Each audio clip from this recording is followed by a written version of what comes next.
With the new Metroid Prime 4 trailer, we got a chance to learn about the new Lamorn species. Similar to other alien races like the Chozo, Luminoth, and Almix, the Lamorn seem to have advanced technology with a strong connection with spiritual or psychic powers. I'm really fascinated to learn about this species' history and lore, but we also saw a species of feral aliens on the planet too, and I believe that these savage aliens and the Lamorn are related. If you've seen my reaction video, then you know where I'm going with this. So for today's video, I like to go over some of the ideas of how these two alien species are related. But before we begin, subscribe if you like Metroid content. Join the membership to support the channel. You get access to emotes, early videos, and a badge by your name. And of course, let me know your thoughts in the comment section below. And with that being said, let's get started.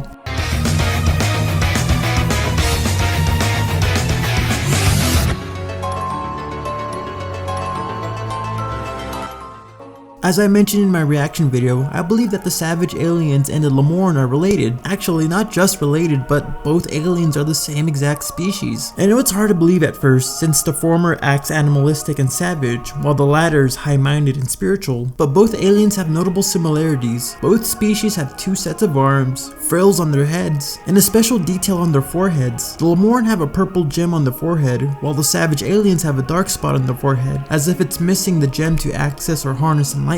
I'm really confident in thinking that these aliens are one and the same species. But what could have happened to cause this species to split into two factions? Well, one idea is that there's a schism in the culture of the Lamorn, where half of the species preferred the old traditional ways of their culture and rejected the gem on their forehead, while the other half preferred the new enlightened ways and kept their gems. If that's the case, it's pretty similar to what happened to the Reptilicus on Brio. The Reptilicus were also an advanced alien species, found in Metroid Prime 3. They even had contact with the Chozo and Luminoth to trade technology and wisdom, but the Reptilicus were so focused on science that they neglected the old traditional ways of magic in their culture. The Chozo even warned them that they needed to strike a balance of both the old ways and new ways to find peace, but the Reptilicus did not heed their warning, and the species would split into two factions, with one faction following the advanced ways of science and the other faction following their primal ways of magic. War would break out between the two factions, and eventually the faction that denounced science would win the conflict and kill the Lords of Science, regressing the species culture and turning the once advanced Reptilicus into the barbaric and tribal aliens that we see when we get to explore Brio in the game. And we could be seeing a similar conflict with the Lamorn, where they're defending themselves from the savage aliens that split off from their group and need Samus's help to stop the conflict. I think it's a pretty interesting idea. However, I don't think it's too likely that this is the case. The savage aliens do appear more feral and wild, as opposed to the Reptilicus, who are more primitive and tribal-like. And the Lamorn seem to have a balance of science and magic on their side too, since we do see psychic powers integrated in their technology. So I don't think it was a cultural schism that broke the species into two different factions.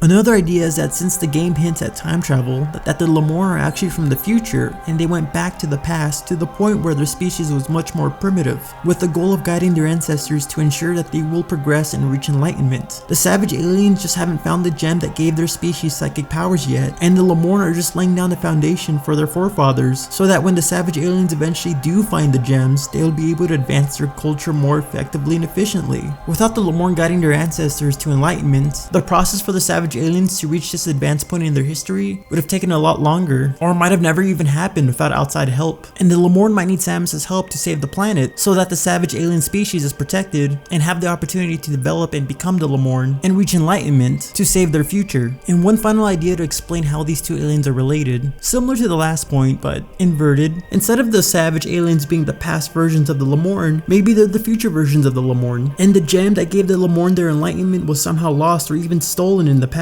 causing the species to regress into the savage aliens. But if that's the case, how would Samus be interacting with the Lamorn? Well, it could be that the Lamorn from the past are projecting their consciousness into the future with a form of future sight. It's not too far-fetched to believe that the Lamorn have future sight. The Chozo from Metroid Prime 1 had this psychic ability too, and they foresaw the Leviathan seed impacting their planet. There was nothing that the Chozo could do to stop this disaster, but they knew Samus would eventually come across the planet and save their home. So this could be a similar situation with the Lamorn. They saw their future and saw that the source of their intelligence would be stripped away from them, and they knew that there was nothing they could do to prevent this. But they also saw that Samus would be their only hope to save their civilization. So they could be projecting themselves from the past to the future to guide Samus. It's either that or just holographic recordings from the past, but I don't think that's pretty likely. And again, with time travel being implied in the story, maybe the Lamorn's main motive is to help Samus restore their psychic powers to prevent their dark future from happening. And out of the three ideas I suggested, I feel like the third idea makes the most sense to me. The Lamorn being from the past fits with how we see ruins throughout the planet. The energy that sent Samus to Viros could have sent the space pirates and Silex further back into the planet's history, so they could be the ones responsible for stealing the Lamorn's gems and regressing the species. But only time will tell if this idea is correct, or if any of my ideas are correct. For all I know, honestly, I could be way off with my speculation, but it's honestly just fun thinking of cool ways to connect a possible narrative for these two species being the same thing.